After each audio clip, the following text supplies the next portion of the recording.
Hey, good afternoon, and welcome to another conversation in the series that we call Shifting Perspectives. My goal here is not to be right in what I share with you. My goal is to share with you something that you may or may not agree with, but in doing so, I want you to consider what I'm sharing with you, and maybe it makes sense to you, maybe it doesn't resonate with you at all. That's okay. Either way, I hope to shift your perspective a little bit so you see the world a little bit differently and transform your life. I want to share with you the idea that we are all involved in art. I used to think that art was just a painting on the wall. That's what my great grandmother drew, painted several decades ago. And I always said, you know what? I'm not artistic. I can't paint. And you know what? To this day, I really can't paint very well. But it's only recently that I've realized that the work that most of us do is creative. And I want to basically break it down into two things. It's either routine work. Routine work is one where there's a checklist, you follow the checklist, and you get the same guaranteed result every single time. That is routine work. If you're not doing routine work, you're doing creative work. Parenting is creative work. There is no checklist for parenting. If you're a musician, you're doing creative work. If you're a coach, there's no checklist on having a powerful conversation. You're doing creative work. If you're a pastor, you're doing creative work. If you're a nurse, some of the work that you do has to be based on a checklist, but ultimately, there's some creativity in the work that you do. I learned this idea specifically. I was reminded of it from this book, The Art of Learning by Josh Waitzkin. Josh was a world champion in chess from ages 6 to 21, number one in the world, I believe, and then he went on after his chess career to martial arts, Tai Chi, I believe, and became a world champion in Tai Chi. He understands a thing or two about the art of the work that he does. I was drawn to this idea that we are all involved in creative work. And it was confirmed for me when I read this book. Because he said, as he played chess, which is very, very strict, very rule-oriented game, that is very much an art. And in doing so, the style of his play was a direct result of his personality. And when he played against people, the games were a direct combination or clash of their personalities. And so it forced me to think, as I coach, as I parent, as I teach Sunday school, as I simply have conversations with people, as I host these conversations, this is all art that I'm doing. There is no checklist on exactly how to do this the right way, the best way. And so this becomes an extension of my personality.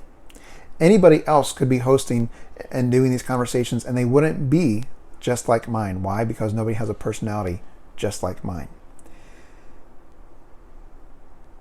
So think about that in the work that you do. Are you a musician? Are you a teacher? Are you an engineer? Even in engineering, there's some creativity that needs to be involved, to think outside the box, to look at things not simply from a checklist standpoint. No matter the work that you're involved in, how can you be more creative in the work that you do? Because I would imagine, I'm going to argue that the amount of joy, the amount of satisfaction that you have in life is directly related to the amount of creativity that you allow into your life. Now, by allowing creativity into your life, there is a level of uncertainty. There's a level of unknown that you welcome into your life because all of a sudden, there is no checklist to it. But that means that you can embrace the differences. That means that you can embrace what you're doing and make it fully yours.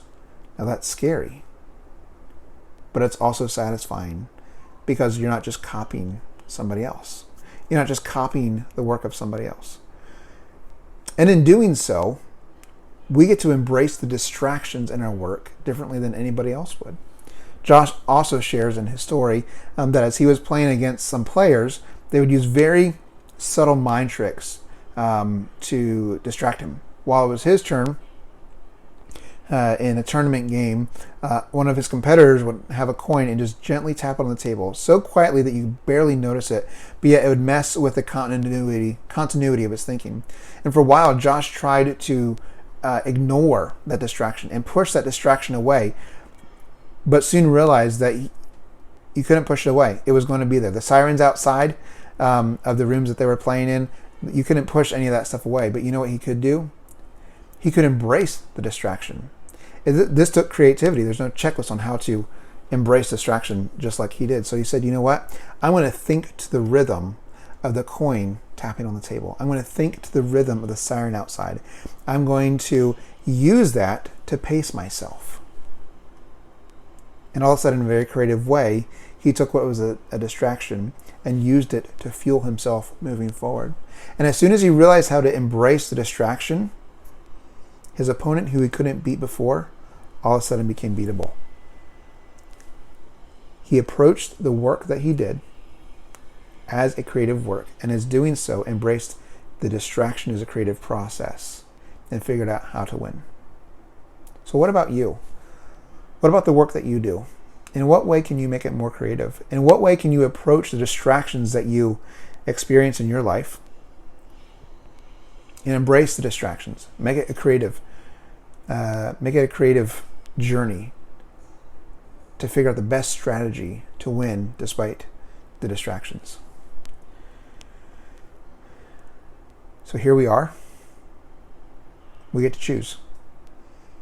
Are we going to face our work as routine task and try and force it into a structure so that we have a guaranteed result every time? Or are we going to face it as a creative work where we get to step into it and make it part of who we are?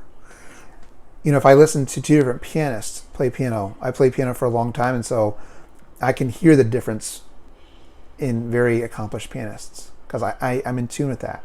As I hear two different pianists play the exact same piece, they sound different.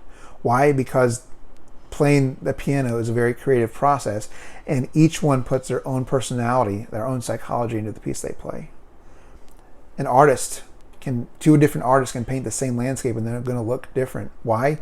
Because it's a very creative process and they get to put their own personality into what they do. Are you a coach? Are you a parent? Allow your personality, your psychology to become fully apparent in the work that you do in the artistic creative process. Embrace the creativity, embrace the distractions, and in doing so, I think you'll find a lot more satisfaction and enjoyment in life.